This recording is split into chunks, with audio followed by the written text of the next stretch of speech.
இன்றைக்கி நம்ம பார்க்க போகிறது எலக்ட்ரான் அஃபினிட்டி. எலக்ட்ரான் அஃபினிட்டினா என்னென்னா, அஃபினிட்டினா அட்ராக்ட் பண்ணுறது. ஸோ ஒரு கேஷியஸ் ஆட்டம் வந்துட்டு எலக்ட்ரான் அட்ராக்ட் பண்ணுறதுக்கு ஒரு எனர்ஜி ரிலீஸ் பண்ணும். ஸோ அதுதான் வந்துட்டு எலக்ட்ரான் அஃபினிட்டி அப்படின்னு சொல்லுவோம். ஓகேவா? இது கிலோஜூல்ஸ் பர் மோலில் வந்துட்டு எக்ஸ்ப்ரெஸ் பண்ணிகிட்ருப்பாங்க. அதோட ரியாக்ஷன் இது. ஸோ ஏலேருந்து ஒரு எலக்ட்ரான் நம்ம ஆட் பண்ணோன்னா ஏ வந்துட்டு ஒரு ஆனையோனாக ஃபார்ம் ஆகும். ஸோ இதுதான் வந்துட்டு எலக்ட்ரான் அஃபினிட்டி அப்படின்னு சொல்லுவாங்க.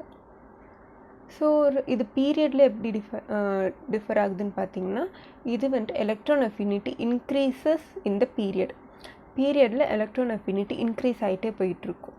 அது இந்த கிராஃபில் நம்ம பார்க்க முடியும். இங்கே பார்த்தோன்னா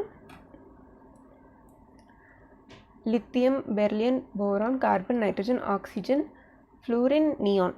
ஓகேவா? ஸோ இது வந்துட்டு இன்க்ரீஸ் ஆகிட்டே போயிட்டுருக்கும். நம்மளுக்கு இங்கே பெர்லியம் அண்ட் நைட்ரஜன் வந்துட்டு எப்பயுமே நியூட்ரலாக தான் இருக்கும், ஹாஃப் ஃபில்ட். இது ஃபுல் ஃபில்ட் எலக்ட்ரான் கான்ஃபிகரேஷனில் இருக்கும், இது ஹாஃப் ஃபில்ட். ஸோ இது எப்பயுமே நியூட்ரலாக இருக்கிறதுனால இதுக்கு எலக்ட்ரான் அஃபினிட்டி வந்துட்டு வேண்டாம், இருக்காது, ரொம்ப லோவாக தான் இருக்கும். ஓகேங்களா? ஸோ இது வந்துட்டு குரூப்பில் போயிட்டுருக்கும்போது அது என்ன ஆகும்னா டிக்ரீஸ் ஆகிட்ருக்கும். பீரியடில் இன்க்ரீஸ் ஆகிட்ருக்கும், டவுன் த குரூப் போகும்போது டிக்ரீஸ் ஆகும் எலக்ட்ரான் அஃபினிட்டி அப்படின்னு சொல்கிறாங்க. அப்புறம் இங்கே இன்னொன்று பார்த்தோன்னா நோபல் கேஸ் இருக்கு இல்லைங்களா, நோபல் கேஸ், நியான், அந்த மாதிரி இருக்கிற நோபல் கேஸ், ஹாலஜன்ஸுக்கு எல்லாம் வந்துட்டு அதோட கான்ஃபிகரேஷன் ஃபுல்லாக ஃபேவரபுளாக இருக்கிறதுனால அதுக்கு எலக்ட்ரான் வேண்டாம். ஸோ வந்துட்டு இந்த மாதிரி எலக்ட்ரான் அஃபினிட்டி அதுக்கு ரொம்பவே கம்மியாக இருக்கும். ஓகேவா? ரொம்ப கம்மியாக இருக்கும்.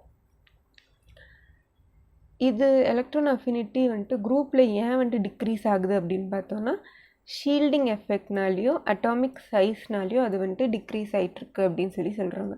போக போக அட்டாமிக் சைஸ் வந்துட்டு பெருசாக போயிட்டுருக்கிறதுனால ஷீல்டிங் எஃபெக்ட்டும் ஜாஸ்தியாக இருக்கும். ஸோ இது ரெண்டு இருக்கிறதுனால நம்மளுக்கு என்ன ஆகும், குரூப்பில் வந்துட்டு இந்த எலக்ட்ரான் அஃபினிட்டி கம்மியாகிட்டே போயிட்டுருக்கும் அப்படின்னு சொல்கிறாங்க. இந்த கிராஃபில் பார்க்கும்போது இப்படி கீழே அப்படியே போயிட்டுருக்கும். இது வந்துட்டு ஒரு குரூப்பில் வந்துட்டு இப்படி தான் இருக்கும். ஓகேவா?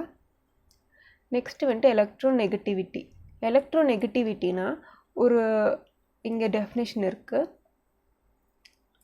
தி tendency of an element in present covalently bonded molecule to attract the shared pair of electrons towards itself. ஒரு பாண்டில் வந்துட்டு 2 எலக்ட்ரான் ஷேர் ஆகிட்ருக்கும். அதில் அந்த ஷேர்ட் பேர் ஆஃப் எலக்ட்ரான் வந்துட்டு தன் பக்கமே அது வந்துட்டு அட்ராக்ட் பண்ணும் ஒரு எலிமெண்ட்டு. அதுதான் வந்துட்டு எலக்ட்ரோநெகட்டிவிட்டி அப்படின்னு சொல்கிறாங்க. ஓகேவா? இதோட ஃபார்முலா இப்படி, இதுதான் இதோட ஃபார்முலா. எலக்ட்ரோநெகட்டிவிட்டி ஒரு சிம்பிள் இது. ஓகேவா? ஸோ இது இஸ் ஈக்குவல் டு ஏ வந்துட்டு எலக்ட்ரோநெகட்டிவிட்டி.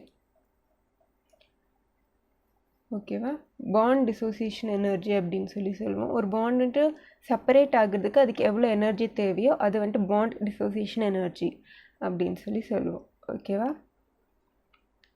இது எப்பயுமே கான்ஸ்டண்ட்டாக இருக்காது, வேரி ஆகிட்டே இருக்கும். ஒவ்வொரு ஆட்டம் பொறுத்து இது வேரி ஆகிட்ருக்கும் அப்படின்னு சொல்கிறாங்க. இது பீரியடில் எப்படி ஆகுதுன்னு பார்த்தீங்கன்னா, இன்க்ரீசஸ் அலாங் த பீரியட். இது பீரியட் ஒரு element from left to right போகும்போது நம்மளுக்கு எலக்ட்ரோநெகட்டிவிட்டி இன்க்ரீஸ் ஆகுது. ஸோ பீரியடில் இன்க்ரீஸ் ஆகுனா அதோட ஆப்போசிட் குரூப்பில் வந்துட்டு என்ன ஆகும், கம்மியாயிட்ருக்கும். ஸோ இங்கே கொடுத்துருக்காங்க, பீரியடில் வந்துட்டு அப்படியே இன்க்ரீஸ் ஆகிட்டே போயிட்டுருக்கும். சப்போஸ் பீரியடில் இன்க்ரீஸ் ஆகிட்டு போயிட்டு இருந்துச்சுன்னா நம்மளுக்கு குரூப்பில் என்ன ஆகும், டிக்ரீஸ் ஆகும். டிக்ரீஸ் டவுன் த குரூப்பில் போகும்போது அது வந்துட்டு டிக்ரீஸ் ஆகிட்டு வந்துருக்கும் அப்படின்னு சொல்கிறாங்க. ஓகேவா? ஸோ இதுதான் ஒரு கிராஃப். குரூப்பில் நம்ம கீழே போக போக எலக்ட்ரோநெகட்டிவிட்டியும் ரொம்ப வந்துட்டு கம்மியாகிட்ருக்கும்.